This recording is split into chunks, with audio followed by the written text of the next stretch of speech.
Hey there, Day Camp Pros. We are so grateful to be joined once again by the one and only Michael Brandwein, who will be discussing the ins and outs of elevating our frontline superstars into top flight leadership team members. No easy feat, especially these days. So kick back and enjoy some lessons from the legend. This is the Day Camp Pod.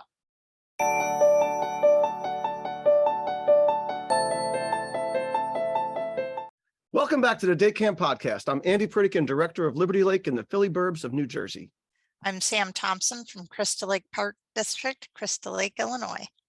And I'm Tiffany Yvonne from Purposeful Play in Milwaukee, Wisconsin. And last but not least, we have Michael Brandwein, one of the most famous names in the camp field, and he has a truly international reputation, presenting in all 50 of the United States, most provinces in Canada, and on 6 of the 7 continents of the world. He's got a whole bunch of awesome books you can get in the ACA bookstore and on Amazon. The newest one is Growing Great Qualities in Kids, and I can tell you it is just as good as all the rest.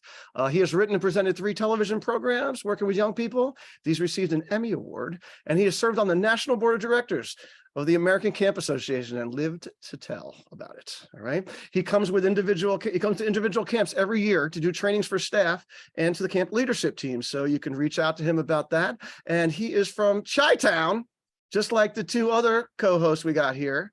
All right. Where he lives with his wife, Donna, who is a certified sign language interpreter for the deaf. And they have 2 sons, Dave, the musician, and Benjamin, the special needs teacher, who may be working at camps this summer. But Benjamin works in the Chicago public schools for the kids who really, really need the help. And that is, just like I was telling Michael, the most noble of professions, if you ask me. So welcome back, buddy.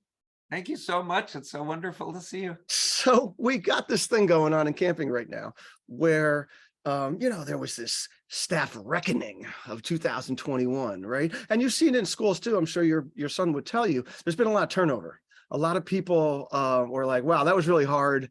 I'm going to not work the summers, or I'm going to change professions or whatever, because it was pretty intense being a school teacher and a camp professional the last few years coming out of COVID. And hence, we are now finding ourselves elevating a lot of our young superstars, early 20s, who have put in their time, who are ready. They want more. They've seen this, they've seen that thing up there, and they're like, yes, I want that collared shirt. I want that walkie-talkie, right?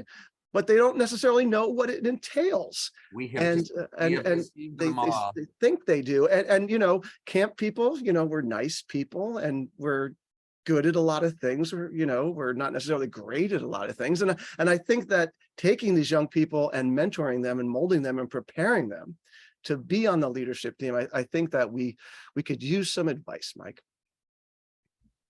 I preface that.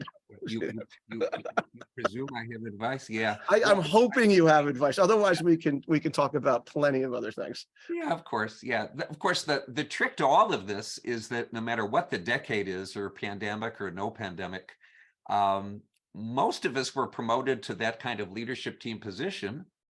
How? It was from the front lines. We were good counselors, or we were good program people, and our boss came to us and said, do you want to now, get into a higher level of responsibility? And I said yes. It was a massive raise, for heaven's sake. Like a 75% increase in income when you're making $1. I think that's like, what is that, 750? I don't know. Math is not good. They certainly didn't pick me because of my math skills. And they said, I always say in supervision workshops, I said, my boss said, do you feel that you could do that, supervise your peers instead of kids? And I said, yes, which proved that I was qualified for American management because I lied. That was one of the main qualifications. So I didn't know what I was doing. And that's the first point I think we should make, which is there is a lot of changes in the camp industry. Of the 2 that I love the most, one of those 2, you can ask me the others later, it would be a whole other podcast, but one of them is this definite trend to train leadership team members before staff arrive. I don't believe that was done very much before. I can tell you my own experience as a trainer, the phone calls I would get would be, would you come train our staff? Thank goodness, what a blessing. But I didn't get calls that said, would you train our leadership team? In the last 5 to 7 years, many, many more of those. And I think that's a great trend, simply because leadership team members, to state the duh, is the engine of camp. They also tend to stay more than a year or two. And when you have a great set of supervisors and program directors and site directors, for example, these are the people who sustain the excellence of camp. They keep the camp on mission if they're properly trained, but that last clause is what's important. They have to be trained. We can't presume that people know how to be a boss simply because we've decided that they're ready for it, or that they're older, or the only way to keep them in camp is to advance their responsibilities. And you said the word boss, right? I just want to cut in on that. Right. Yes. In that, I think that's sort of part of the problem, is that they think that they're going to be a boss, and therefore they get into this role and they're going to start bossing people around. Isn't that what bosses do? Yeah. And meanwhile, they've had all this experiences with good bosses and bad bosses and good supervisors, about whatever you want to say. And I'm sitting here trying to explain to them, no, you're the mentor. Your job is, to lead is to serve, not to boss people around. Support, right? But yet they get that collared shirt and that walkie-talkie, and their chests puff out, and then I just can't believe what I'm seeing and hearing. It's like they finally attained this position, and in a way they're blowing it, because they completely lost empathy of what it was like to be on the receiving end. Agreed. Therefore, part of our job is to redefine what boss means, because they will see themselves as a boss, whether we use that term or not.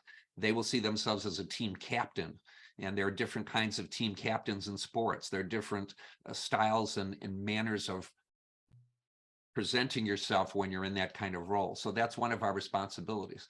So the first point to me is, I always ask people, what training do you do for all of your leadership team members? And there's different ways to do that. I mean, if you've got, pardon the self-reference, if people who have my book, Super Staff Supervision, it has 6 paths. These are the 6 things your supervisors are supposed to do every day when they're walking around out there. It's what I call my angry book, because I was angry. No one told me what they were, so I wrote this book. But what they do is they take one of each path and assign them to 1 or 2 leadership team members, and they run the leadership training. And this is not my idea, so I'm not bragging, and it's my book, but I want to give credit to the camps who thought this up. They said, how are we going to have a leadership team training? What they did was they got a book, they had people read it, it was practical, it had skills in it, and so they said, we're going to have you 2 teach chapter 1, and you 2 are going to teach chapter 2. And so they did their own one-day leadership training, and did outstanding jobs with this. I wish it had been my idea. I would have suggested to people as soon as the book came out. But this was an example of being able to grow your own training if you want.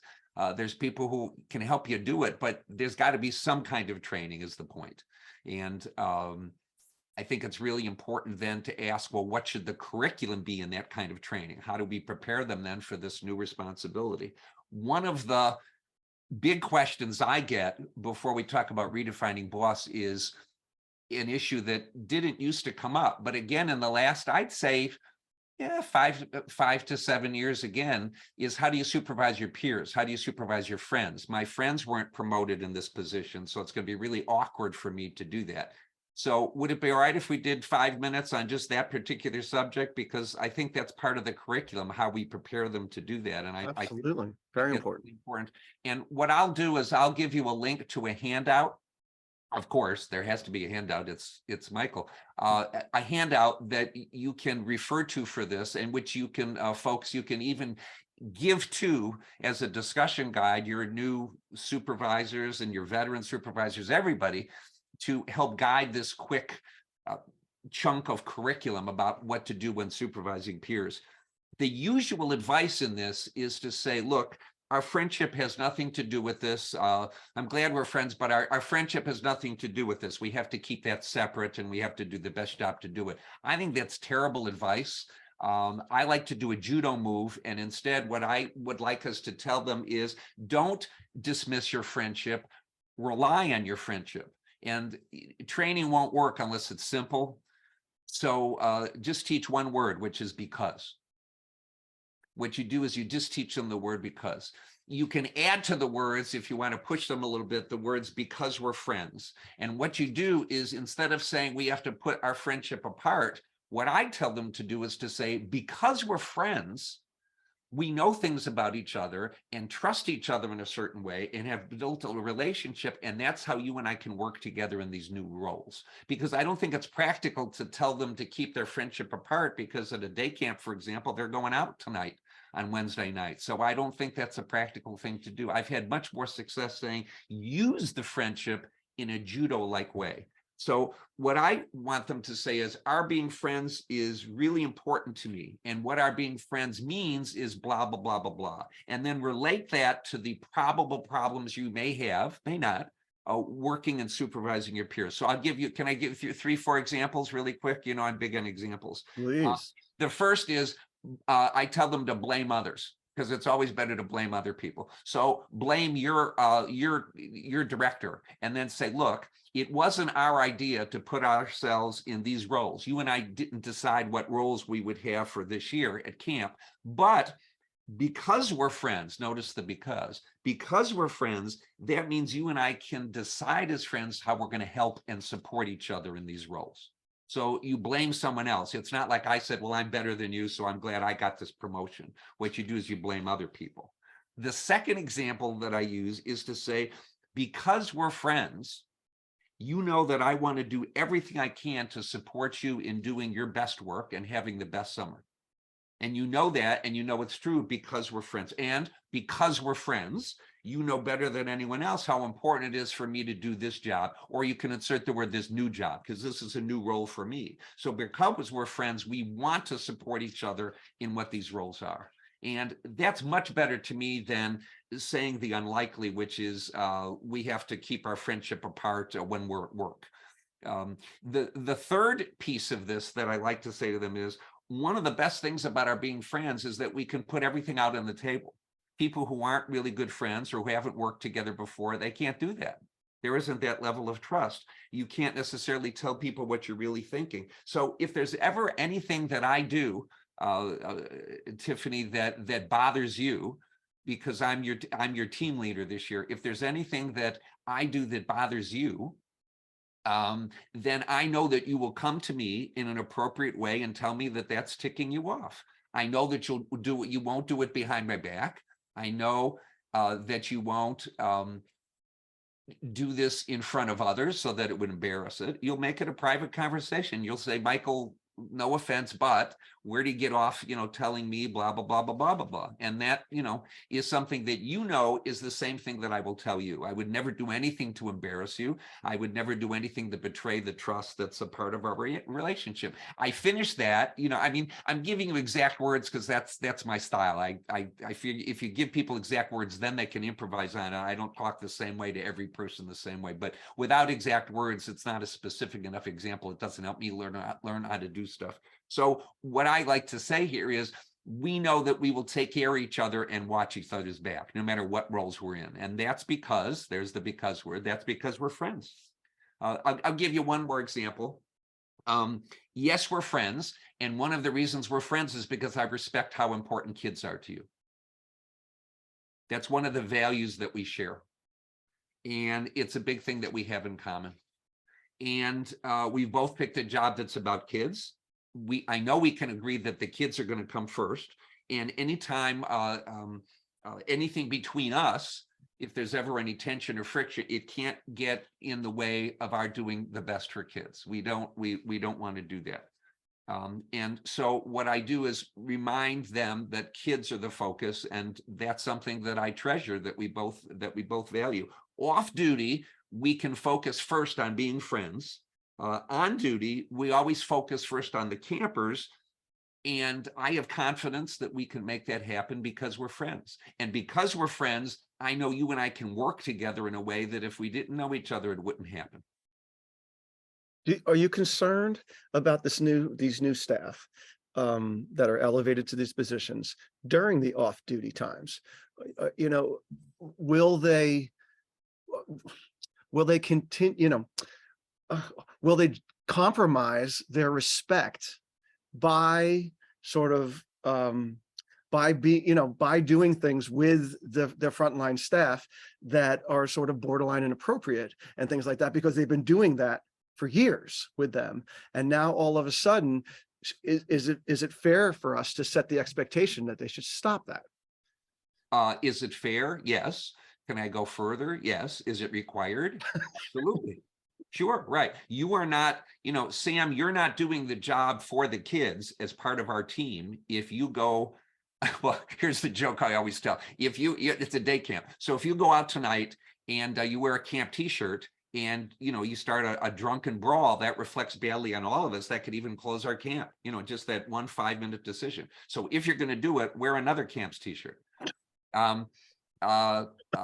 No, we have to tell people all of the things that we tell them, and we have to, and that's what we're bringing up here, Andy, is the curriculum piece of, and this will be harder if, as always, friends say, here, have a joint, here, drink. You have to be at work at 7:30, 8 o'clock tomorrow morning. People will always, do things that are not in the interests, in your interest. They may lure you or invite you to do something or make fun of you. Oh, Mr. Boss Man can't have fun. If somebody does that, I would quote to our staff, to our supervisors, one of my beautiful wife Donna's favorite authors, Dr. Maya Angelou, is famous for a number of brilliant things, but probably one of the things that she's most famous for, it's hard to pick, there's so many brilliant things that she wrote, but Dr. Angelou has famously said, when people show you who they are, believe them. And so if a friend, tries to get you drunk, if a friend tries to have you do something goofy that in your stomach, I always tell people, as my father taught me, your stomach is the smartest part of your body. It's not your brain, it's your stomach. If you know in your stomach, your gut, that this is something that's whack, you really shouldn't do it. And you say to your friend, I can't, because of the job. And if they then make fun of you, or they then mock you, or they put you in an uncomfortable, embarrassing position, they are at that moment not acting as your friend. Yeah, it's a maturity thing, right? I mean, you're putting people into roles where you're sort of pushing them ahead on the maturity scale than what would normally be, right? They say that the frontal lobes do not fully develop now until you're 27, Michael. So you're taking this 23-year-old and you're sort of expecting a lot of them in that days. But I don't think, like you said, I don't think that means that we as camp operators, directors, whatever, can't set the standard and say this is what the expectations are, though. And I don't think that enough people do that, and that leaves them in the gray area, where they don't know what they should do.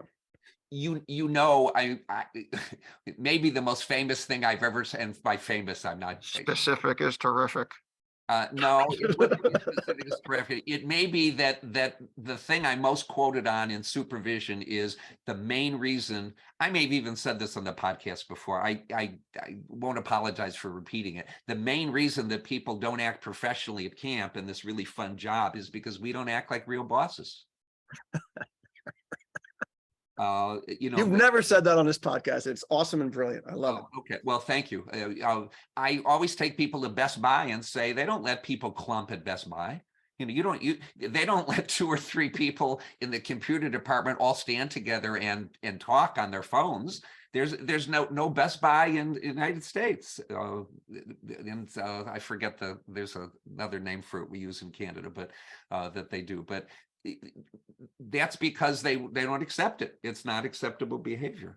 And one final point about this, which is you can tell people to head this off by saying to their friends, we've got this new relationship now at work. I'd love to hear your ideas about, how this might affect you or how it affects me. I want to be sure we stay open to each other. That would be a preemptive strike.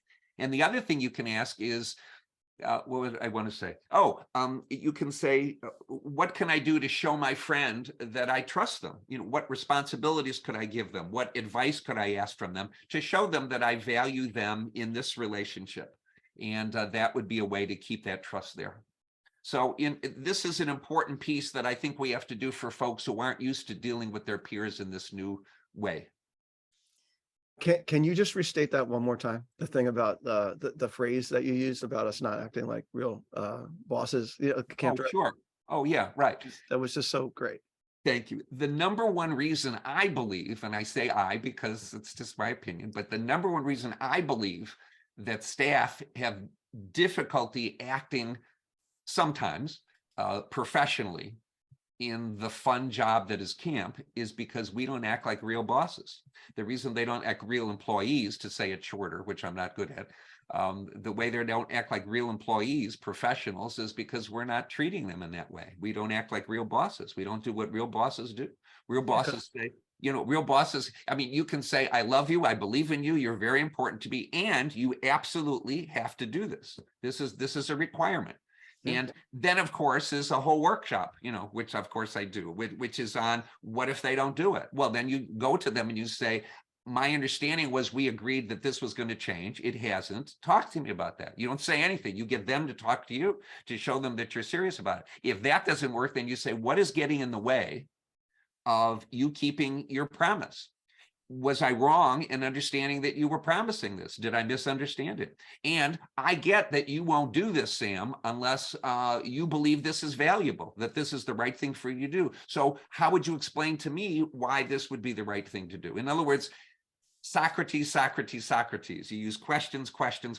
Lecturing anybody isn't going to do any good. You try to involve them in thinking this through to themselves, which brings us to this thing about bosses, because we need to redefine being a boss. And go ahead. Yeah, I'm just going to pause you. Yeah, Take a sure. breath, because I have to plug our sponsors. I got to take a little break. Oh, To plug our sponsors. No, of Right? course. So anyway, see Michael could drink now. So I got to tell you about CRS, Commercial Recreation Specialists, everybody, because they've got this, they got the inflatable things. And if you have a lake, God bless you, you're on the Day Camp podcast. Not many of us are as fortunate to have that, but they have the great water trampolines and stuff like that. But for those of you, most of you that don't have that kind of thing, they have the Zoom Flume, which is, it comes in 30-piece sections. It's inflatable, like made out of that moon bounce kind of stuff, right? And it's perfect for any location. You hardly need a slant board. Even if it's completely flat, you can make the most ultimate slip and slide out of it. It's the coolest thing. Zoom Flume, right? If you have a hill, you could Velcro a few of them together and just have the craziest time heading down there. So check it out. You can just keep running water on it. You can throw some baby shampoo on it, some suds, all that kind of thing. It's CRS, Commercial Recreation Specialists, the fine purveyors of the best recreation solutions to keep camp going strong. Check out their website at crs4rec.com. CRS is serious about fun, as is our friend Michael Brandwein. And I got to tell you, that last couple of minutes you gave there, that could have been a Radical Candor episode. Really I was good. literally going to say, it just seems to be all about courageous conversations, right? Like being able to have it and have it again and take your feelings out and just restate what you already know. And really just this idea of coaching, not telling. So I love that. My daughter's in that situation this year. She wanted to apply for assistant director, and she has all the skills, but I told her the first thing you have to give up is having everyone on our patio all summer long after camp is over. So how are you going to handle that? But yeah, it's a challenge. One of the ways I've grown and I'm doing things differently now than say I did 5 years ago is, and some of this is pandemic related for sure. Some of it is not. Some of it is just my growing as a teacher, as a trainer. But I'm realizing that a lot of the people that we're training in these roles, they need more encouragement than I thought. They need more, you can do this. And it has to be credible. That's the problem. If it's just pump them up and put our hands in the circle and you guys have got this, and I wouldn't have put you in this position if you couldn't be a good team leader, that is incredible, because I hope they're smart enough, if you picked them for this role, to figure out that we just say that. Just like, mom says, you're so smart. Mom's supposed to say that. What I have learned is that there's a few ways to tell these folks in these new positions, as well as the experienced people too, you are smart and you can do this. And I have a file in my computer to which I continue to pour ideas about how to do that. Can I share a few of those with you? Por favor. Okay, all right. One of the ways I tell them they're smart is by having them do an activity. The activity is pick something that you were okay doing, but not great. Something that you were average at, and you got much better at it at your choice. Somebody helped you do that. Somebody was a coach. So to put it in another way, what's something in your life that you got significantly better at because you had a coach? And take 2 or 3 minutes and this blank sheet of paper and write down some things they did or said that made that a successful relationship for you. Now, everyone I've done this activity with has had a list. I mean, everyone can think of something. You got to give them a few examples. Like I was an adequate skier and then I became pretty good. Or I could cook an omelet, but that was about my whole repertoire. And then I learned how to cook 5 things that somebody, might make 3 or 4 times a week when they had their own apartment, those kinds of things. Or I was an average conversationalist, but a friend kind of took me under their wing and I learned how to chat people up a little better. What's something you got better at? This not only identifies things we want them to do in their coaching staff, but it allows you to wrap up this activity, which you can do in 10 minutes, 15 at the most. But you can wrap it up by saying, this is why I say to you, you're smart and you know exactly what to do in this job, because every single thing that you just said that supported you and made you trust this person and made you feel positive about your potential to grow, all of those things we want you to do every day this summer. Any questions? So this way of getting them to draw from their own experience has been very successful for me in getting them to feel more confident that they can actually do this, even though it's a new role. Another one that I use is, of course, first I tell them I was promoted because people mistakenly thought I was good with kids, and now they want me to serve in this supervise peers kind of role. And in some instances, supervise school teachers who are the local, the gymnastics specialist at our day camp, who's been teaching gymnastics as long as I've been alive. How do I act as that person's supervisor?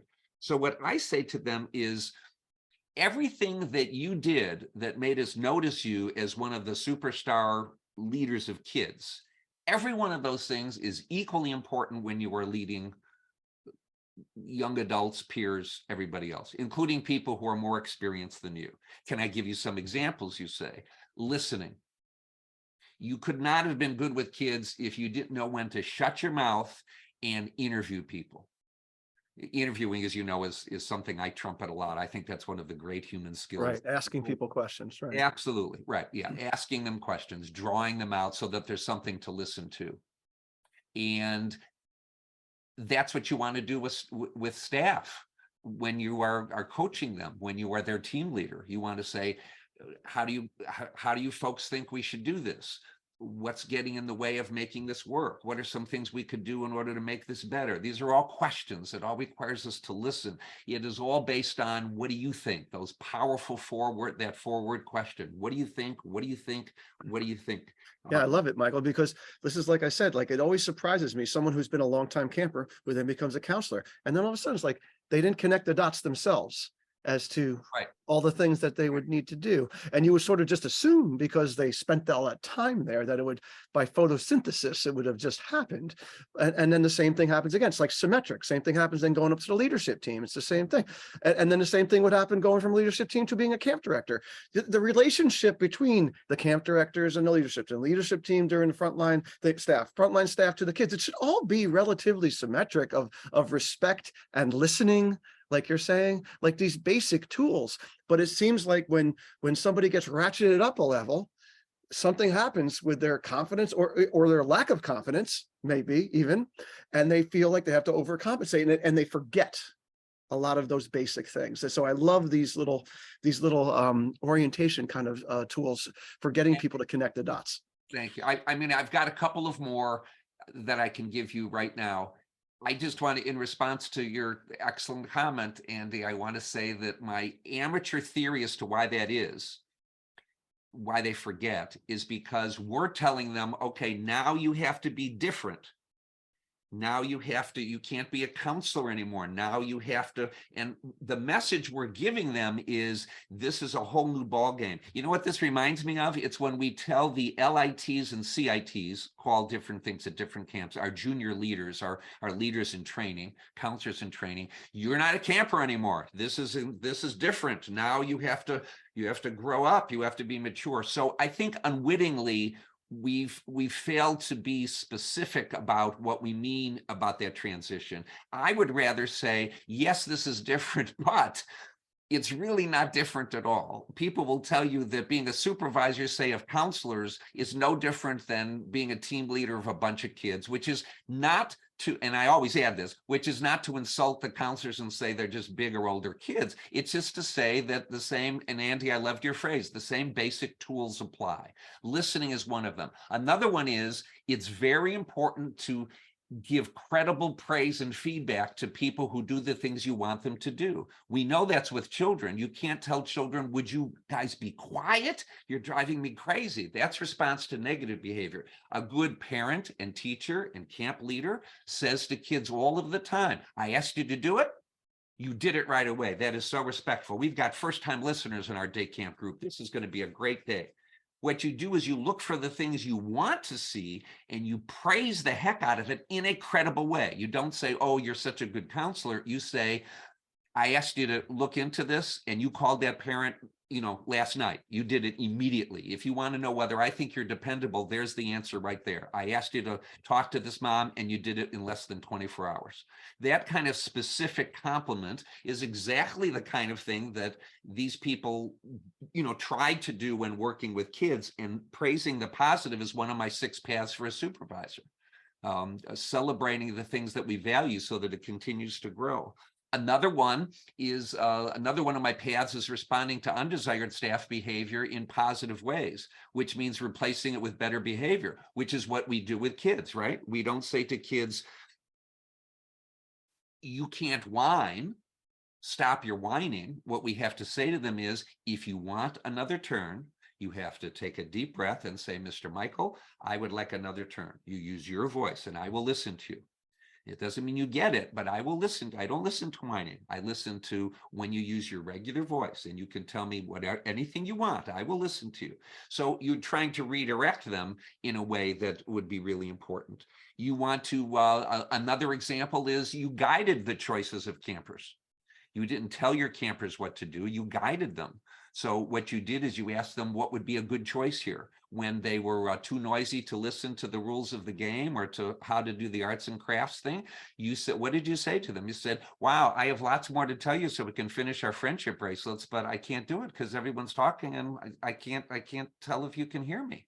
What does every day camper in the world do at that point? They shut up because they want to know. They just forgot in their excitement and they're not, controlling themselves. So we guide them to, that doesn't work. This is what works, which is the essence of what I call my key system, which is what I teach your staff about handling undesired behavior. So in summary, of course, there's a million more examples, but the way to build them up and make them feel confidence in this new role is to not just tell them, okay, this is different, but to say, it's really not that different. Let's identify the things that work with young people, and you're good at that, or we wouldn't even conceived of you as a leadership team member. We know that you do it. It's not that we're guessing that you will. We have actual evidence, and you have actual evidence that this is something you can do. It's great. I love it. That's Thank like you. major light bulbs going off in my head. And you know what sparked me also, Michael, was the it's all the same, right? You're saying it's all the same. The camper to a team leader, right? Because you're right. We always say, hey, now you're a team leader, now you Yeah. fun's over, kind of thing. Like now you got to be a role model, right? Yeah. Yet if that kid in his senior camp group was acting like a real responsible team member, he'd be displaying those same things. It's not like he went from being a complete goofball, life is an amusement park, to then all of a sudden one day just becoming a team leader, right? Like you're supposed to, even when you're a first or second grader, be acting responsible and being, a good representative in your team, right? So I never thought of it that way. You said a great word there I don't want to lose. It was a real pearl. You said fun. one of the things that I tell when I train leadership teams, I say, don't conceive this of you walking around like a friendly cop and trying to make sure people do their job and to support them. All of that sounds, so clinical. One of your main jobs is to walk around and model how to have fun that accomplishes our mission. That's one of your main jobs. This is a great, fun job. And you're not stuck with just one camp group to do this with. The reason I absolutely loved being promoted was that as much as I loved my day campers, I loved being able to walk around and ruin everybody's lives. Teaching everybody these activities, talk to everybody. You get to walk around, to give you just one example, you get to walk around all day and help people find, this is another one of my 6 paths, creative twists in how they're doing these activities and make them and help them find it fresh so that they don't get bored. You get to walk around every day and ask one question every day that can change people's lives. Like what? Like, hey, you guys, how you doing? You having fun? But then the question, which is, I have a question. Has anyone seen somebody act like a good friend today? And, the young ones, everyone raises both of their hands and their feet. The older ones think about it for a second, and most of them will raise their hand just because they want to get in on it and they want to say yes. And then you ask them and say, how did you know? What did they do? Again, to use the word interviewing, I love walking around camp and getting people to think about, who are your friends? What do kind of people do? Oh, did anyone solve a problem today? Did you hear anyone give a compliment today? That's what the leadership team can do. Counselors are so busy getting people through the schedule. Program staff are so focused on the program itself that what we can do is be, and this is the phrase I use, we can be guardians of the mission. I always start any workshop for these folks with that. We are guardians of the mission. And I chose the word guardians very carefully. I want it to sound like a superhero. I don't want to say, that we are the people who mind the mission or in charge of the mission. I want them to see themselves as Marvel type guardians of the most important thing we do in camp, which is to be sure that camp is not just about fun, that the fun is used in order to accomplish the mission, which is my central reason for living, is to go around and help people do that. And for my cheesy day camp friends out there, you should all know there's a new Guardians of the Galaxy coming out this summer. And you can have Groot and all those, the talking raccoon and all that stuff, represent that with your team. And it'll be relevant. Absolutely. Tiff, I cut you off before. I'm sorry. I was so excited. I don't know if you had anything you wanted to jut in with. No, I was thinking about this idea of personal responsibility or personal accountability.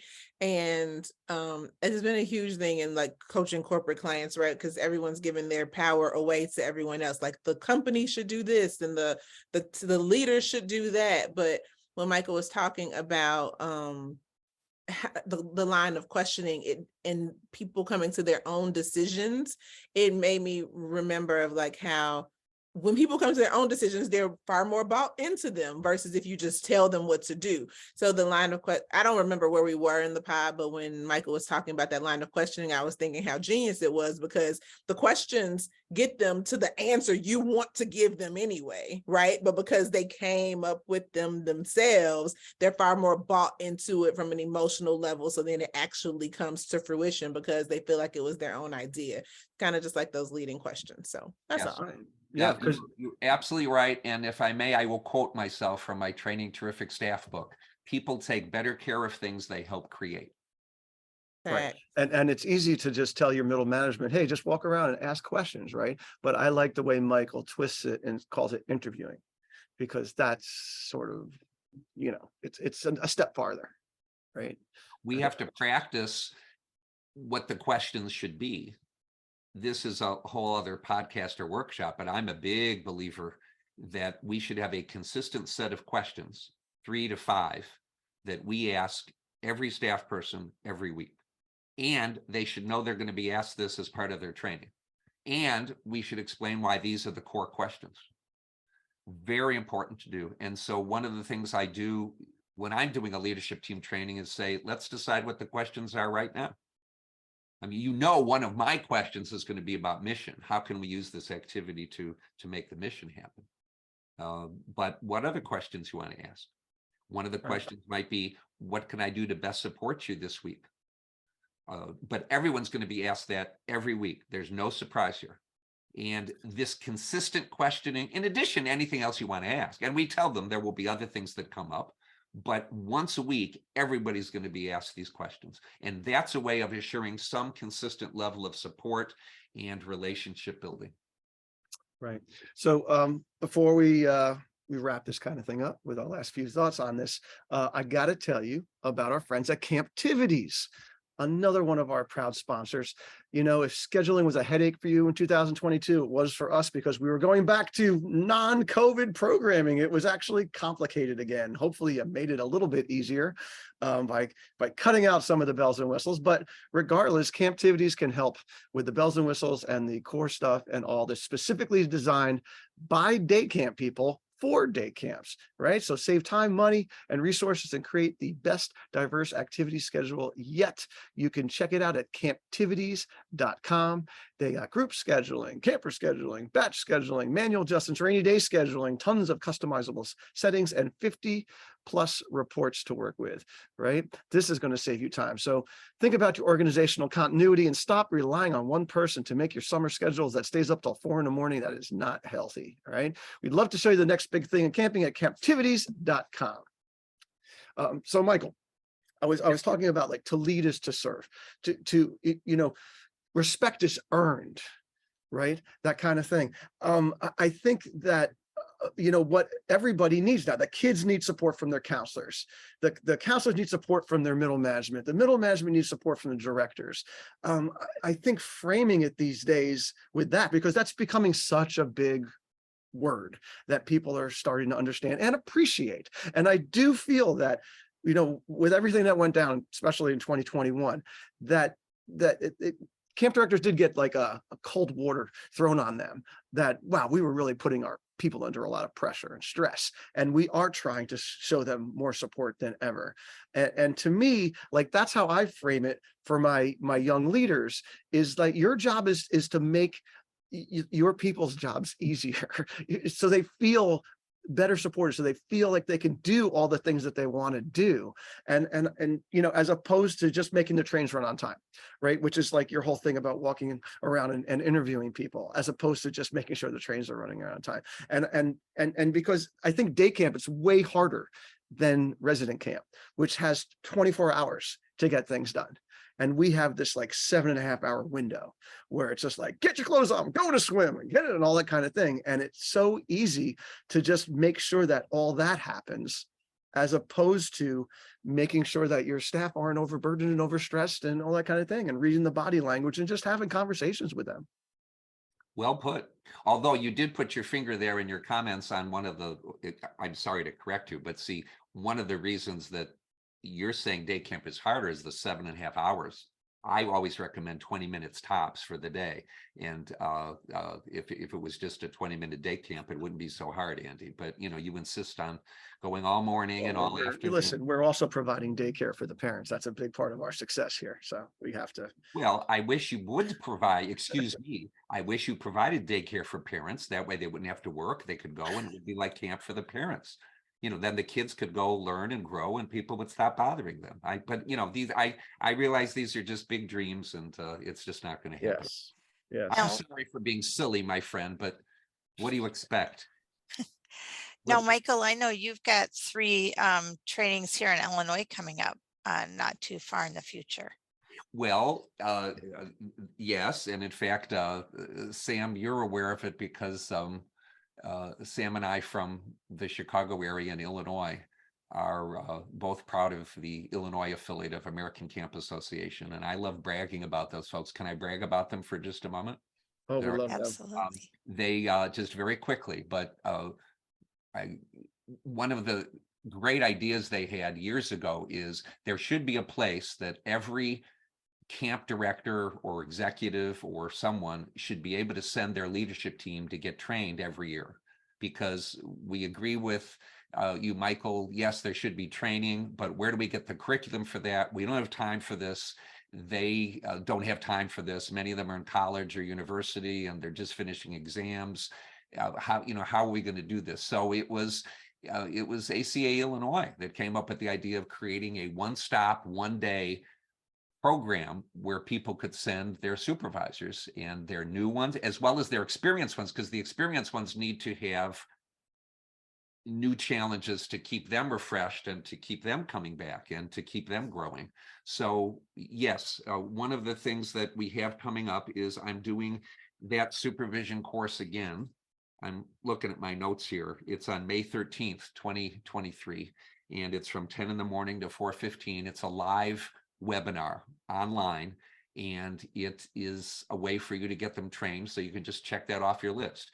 You ask them to put that time aside, and maybe not every single person could attend.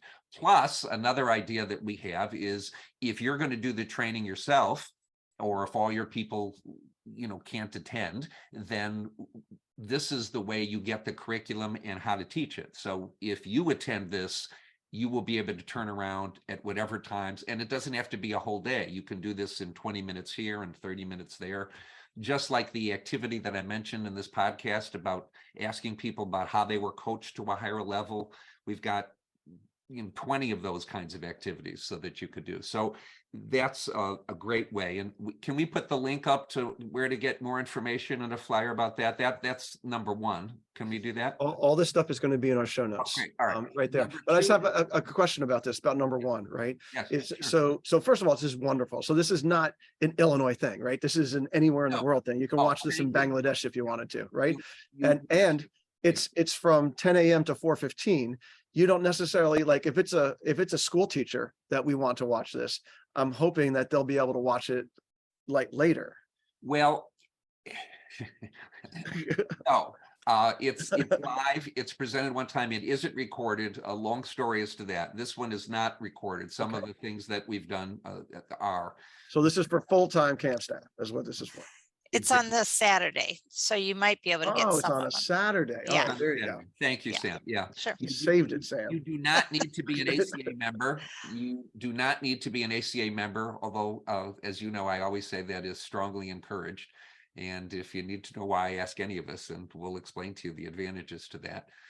You can be from any place. The last webinar we did last year, we had people from 30 countries, multiple places in Canada. So, and that's webinar number 2. The other thing that they said, again, not my idea, but they said, can we have a one-stop place where people can learn how to do their best staff training ever?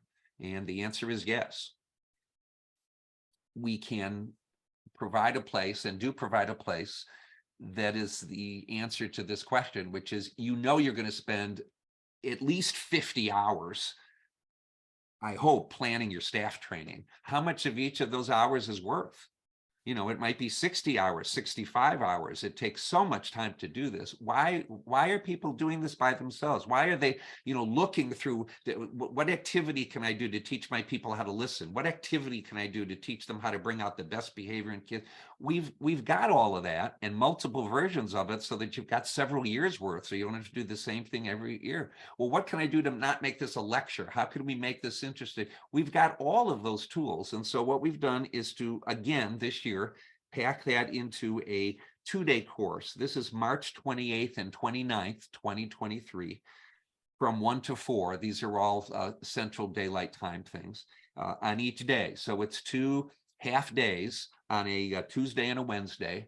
Well, why Tuesday, Wednesday? You can't please everybody. People have said, I want to take time off from work to do this. I want to explain that this is part of my work week. I don't want to have to do this on weekends.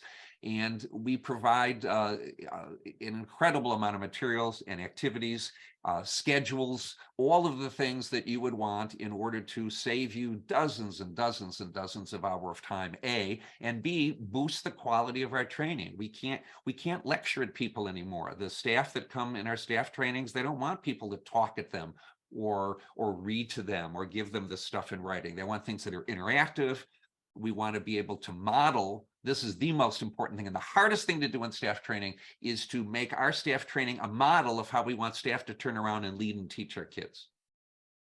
So we will do that, and there'll be a link and some more information, and there's a flyer there that we can put up on the show notes. And thank you for allowing me to mention that, because those two things are, I hope, an opportunity that will help, to use that word again of the podcast, support everyone in doing their best job when they're incredibly busy. And if you're not wandering through a conference and going to an ACA bookstore, how's the best way to get to the Michael Brandwein Library of Books? Oh, yeah, you mentioned, thank you for reminding me. They're actually not on Amazon. I'm not dealing with Amazon. The way to get them from me directly, we can put a link for that, but it's michaelbrandwein.com /store. And that's the fastest, and there's no middle person there. The ACA bookstore also has these titles as well.